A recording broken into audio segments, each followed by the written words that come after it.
Alright guys, so here we have, last but not least, the Festool. This is the MFK 700, the last and final edition of the routers into my shop. Let's go ahead and open it up and see what's on the inside. You've got your warranty guide equipment, you've got your plug-it cord, and then you've got here, this is the 1.5 degree base for doing edge profiles or whatever at just a 1.5 degree angle. You've got your spanner wrench, which is a 19 millimeter. Got a chip, a dust collection port here. Right here you've got an edge guide with a bushing to help you run along the edge of some work. And then underneath the router you've got another attachment for actual dust collection. You've got another attachment for dust collection. And then finally you have the router and the base itself. So let's go ahead and move this part out of the way.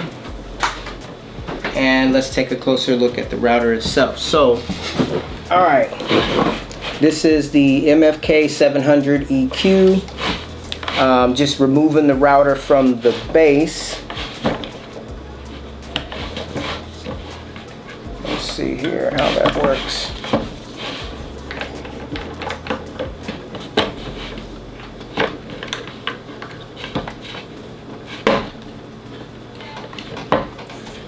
Okay, so you have a locking knob right here on the back, and when you unscrew it, this is the actual router itself, right?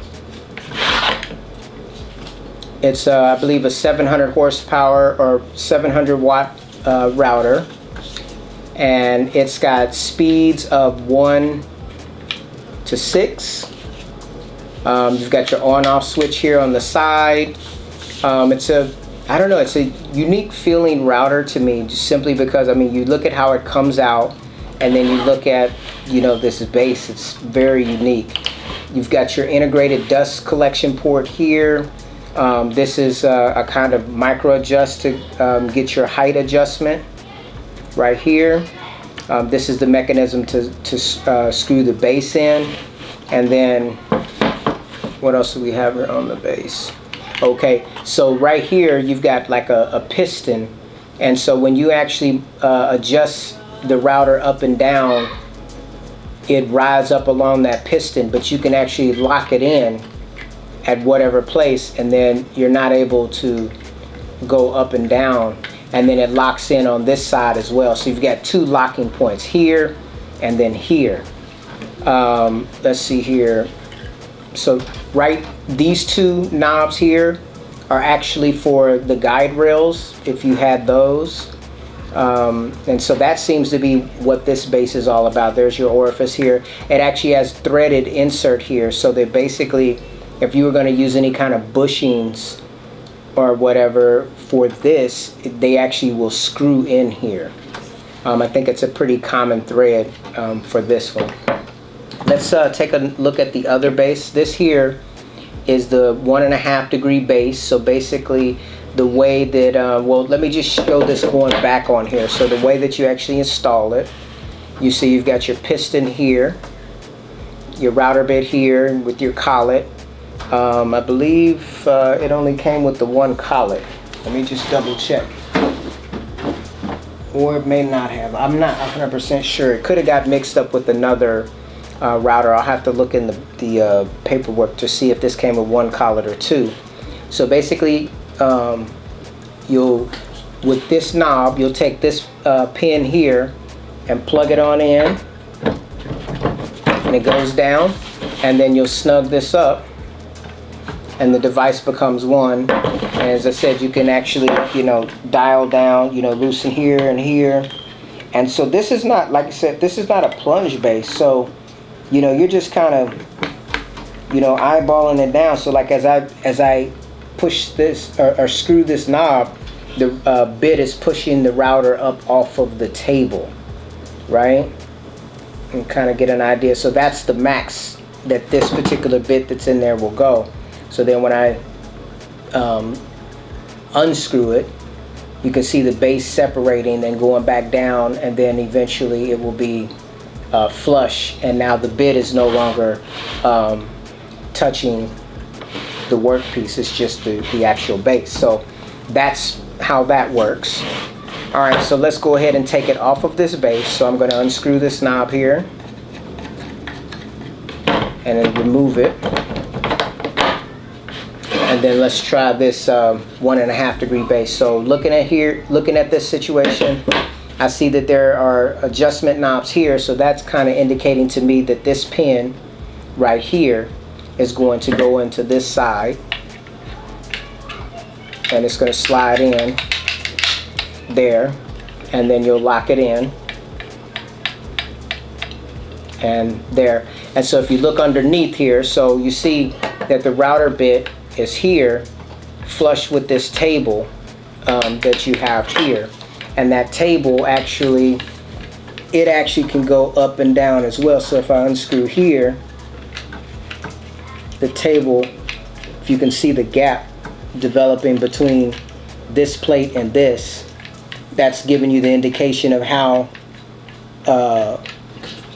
low this reference surface is. So if I'm putting it on here on the side of my workpiece, just kind of getting a look at it here, it gives me an idea of where that's going to sit. If I pull that, I have to pull it up to the side.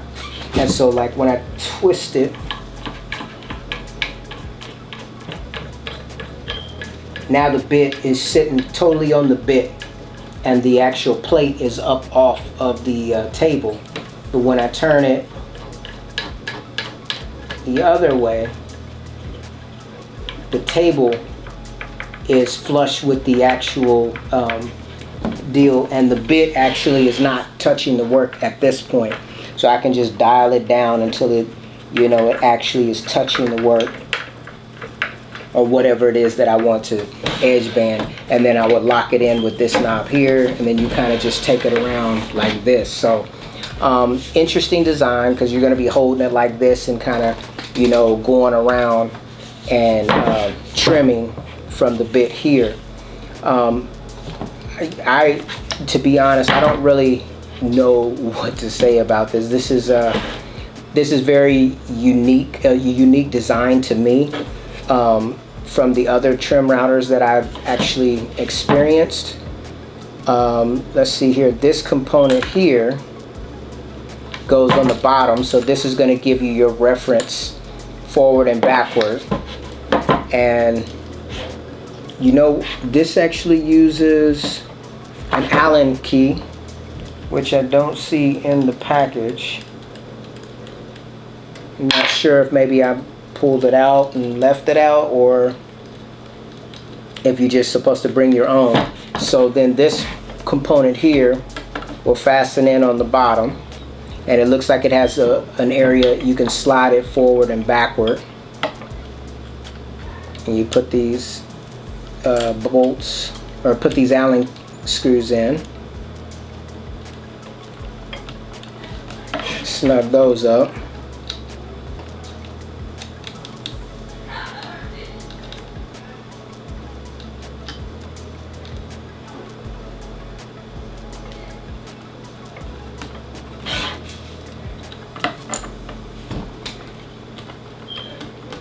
I don't have my Allen wrench with me here, so I'm kind of just doing this by hand on the fly.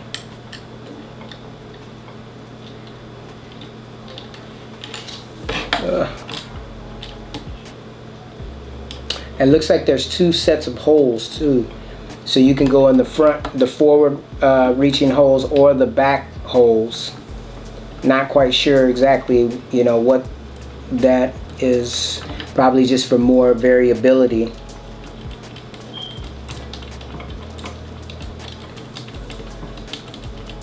Okay, so I got one somewhat down. So I'm not able to snug it up here, but if you look right here on the side, so this can slide in and out. So this will ride along the edge of your work. When you're traveling like this, that's going to prevent you from going in, gouging in the wood, so you could determine exactly how far in you're going to go to the workpiece from here, and then this is going to determine how deep you're going to go. So now we also have these accessories here that, you know, I think one of these goes on the bottom for when you're using this particular setup. I think, let me just see if this goes, if this was supposed to go in the front hole maybe. Oh, okay, I see here. So this right here,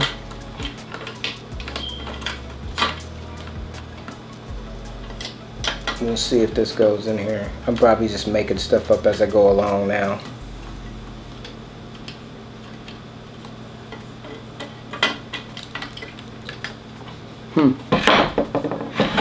Let me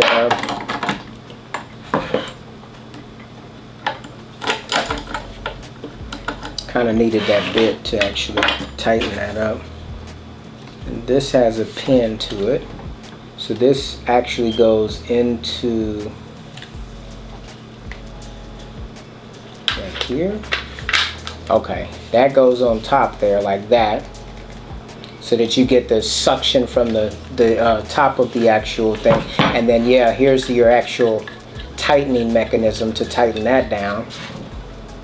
And then I think this other component goes on the bottom, so it's really, you know, you have actually two methods to collect dust from this particular setup. But I'm trying to see how you would actually use this with the actual, maybe this one goes, no, it doesn't go on here, I don't think. Okay, so this part slides in and out as well. So not only do you have this kind of adjustability here, you have further adjustability in this green knob, being able to slide forward and backwards. The only place that I can see that this screw will go on is here, but I'm not quite sure, you know what I mean, then you wouldn't have access to the bit there. So there must be something that I'm missing here. Anyways, I'll have to look this up. Just a very, very short overview of the fact that I've completed my Festool router setup. This one unfortunately does not run on the guide rail, but it does have an edge guide.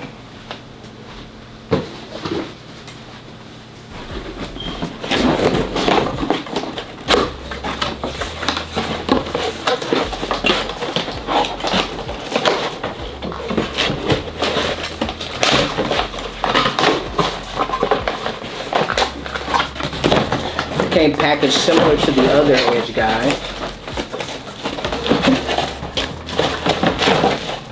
Alright, so this is our edge guide for the router, and you see it's got its dust collection here. And the way this is going to work is it's going to go into the base.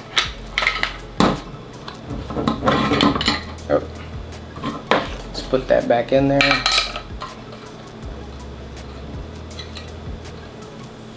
Snug it up, and it's pretty cool. You know, you can actually put this in without the router being in there, so you can get this all set up and even put it in, because you have these markings here on the top, right here, on all four sides, to indicate where your center of your bit's going to be, so you can line that stuff right on up, and you're good to go. So you snug this down to the base there, and then you have these two to actually slide the device in and out, and then this right here is your micro adjust. So basically, I think if you tighten this in, or tighten these up, and then let's see how this works. Maybe you have to tighten this this one too and loosen these. And then let's see.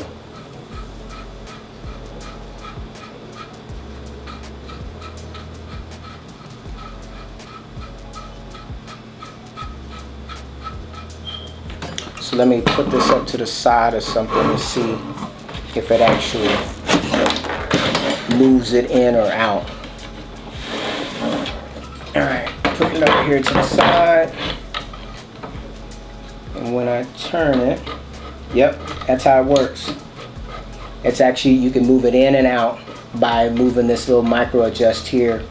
So you can dial in where this base is going to go, and you would be able to, as I said, line it up with the indicators that are on, you know, all four sides to get it exactly where you want it to be. Now, this is what I mean. Like when you look at the 1010, it didn't come, you know, as nice. If you look on the inside of here, you've got screws. Let me take it off. And those screws give you the ability to actually move the fence. You can loosen these screws here, right there, and you can move the fence in and out. So you can open this this section here, or you can close it in closer because you have slotted areas here. The dust collection portion is integrated. It does have some star bit areas to be able to remove this if this gets broken and you need to replace it. Again, this is the my unboxing overview of the Festool MFK 700 EQ. As I said, it does require Allen key to work with some of the components. I could have misplaced it, or maybe it didn't come in the box. It's an Allen key. Anyways, guys, thanks for watching the video. I'll see you in my next one, and hopefully we'll get all these routers together and really, you know, grow and get some work done instead of just buying tools. All right, take care. Bye.